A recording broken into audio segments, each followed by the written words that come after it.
Assalamualaikum warahmatullahi wabarakatuh. Kembali lagi bersama channel Dan Ihsan Fathurrahman.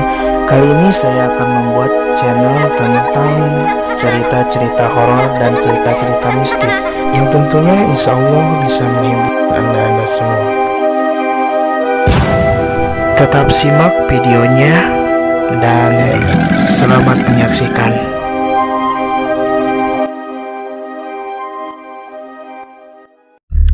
Ketika malam itu, Iwan bertanya kepada Rifki, "Jadi lo bakal balik, Rip? Kenapa agak besok aja sih? Udah malam gini," kata Iwan.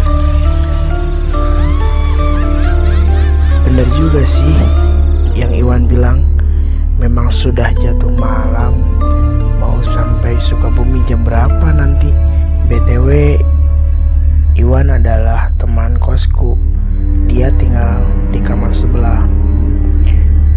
Aku Arif, bisa dipanggil Rifki juga, bekerja sebagai perawat di rumah sakit di wilayah Jakarta Barat.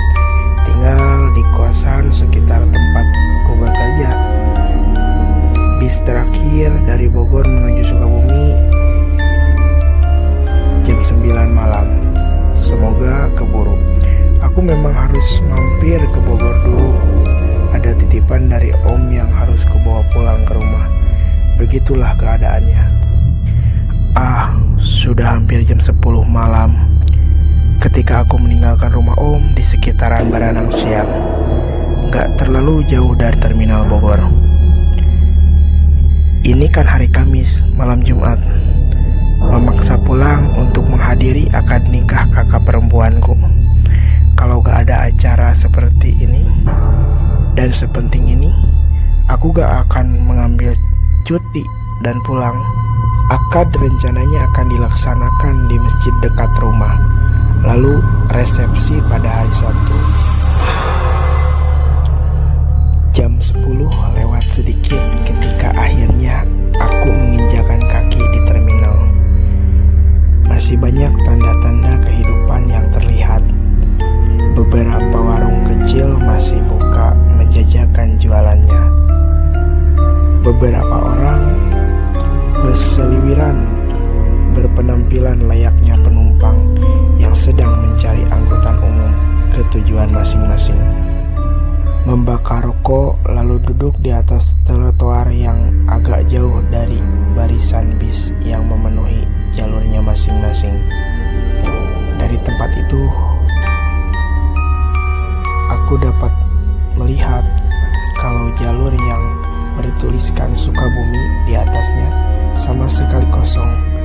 Gak ada satupun bis yang berdiam di jalur itu. Kayaknya bis ke Sukabumi sudah gak ada lagi. Harus cari mobil omprengan nih. Begitu pikiranku dalam hati. Mau kemana, A?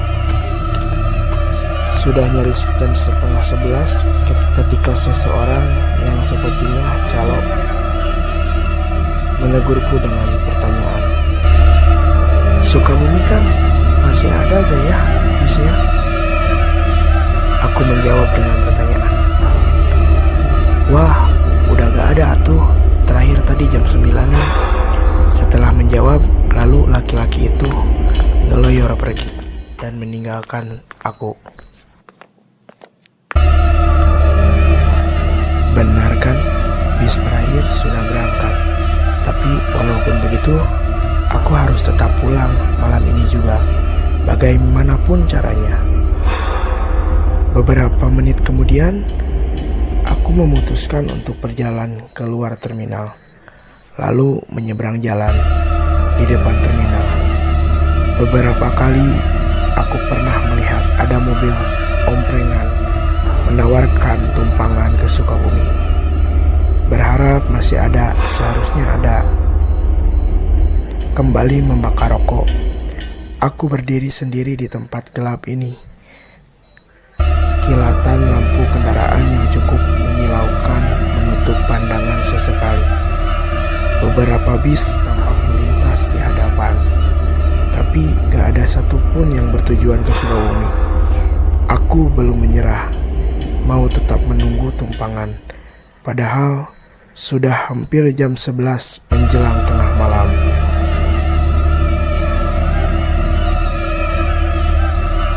Sesekali aku melihat ponsel, membuka aplikasi media sosial, mengalihkan pikiran yang semakin gelisah. Karena sama sekali gak ada kendaraan umum menuju Sukabumi. Ketika sedang asik melihat timeline, tiba-tiba sinyal internet hilang.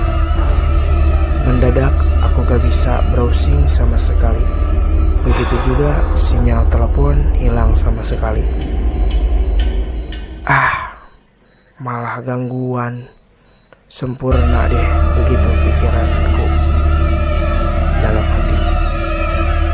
Ya sudahlah, ponsel lalu aku masukkan ke saku celana.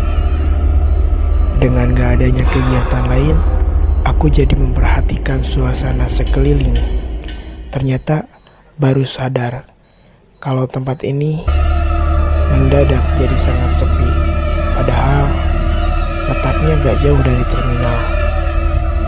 Aku hanya bisa melihat dari kejauhan lalu lalang manusia di terminal itu. Sementara di dekatku sudah sangat sepi dan hening. Yang masih sesekali terlintas adalah beberapa kendaraan yang datang dari arah tol menuju Bogor kota. Bukan di jalur yang ada di hadapan. Sepi, benar sepi. Sekali lagi aku melihat ponsel, namun tetap saja belum ada sinyal, belum bisa digunakan. Menjelang jam 12 tengah malam, sempat berpikir untuk kembali saja ke rumah Om. Bermalam di sana, baru kemudian berangkat ke Sukabumi besok pagi-pagi sekali. Tapi ketika baru saja hendak melangkahkan kaki, tiba-tiba pandanganku tersorot lampu besar yang sangat menyilaukan. Ada bis besar, begitu pikiranku.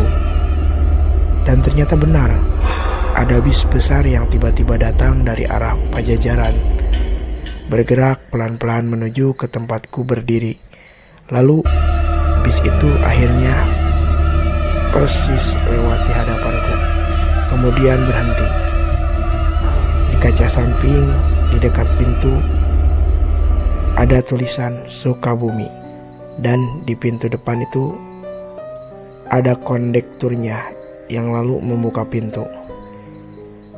"Sukabumi, Pak?" tanyaku untuk memastikan sekali lagi. "Iya," jawab bapak itu pelan-pelan. Nah, buat teman-teman, makasih sudah menonton videonya. Nantikan video kelanjutannya di video selanjutnya. Terima kasih, jangan lupa like, comment, and subscribe. Karena subscribe itu gratis.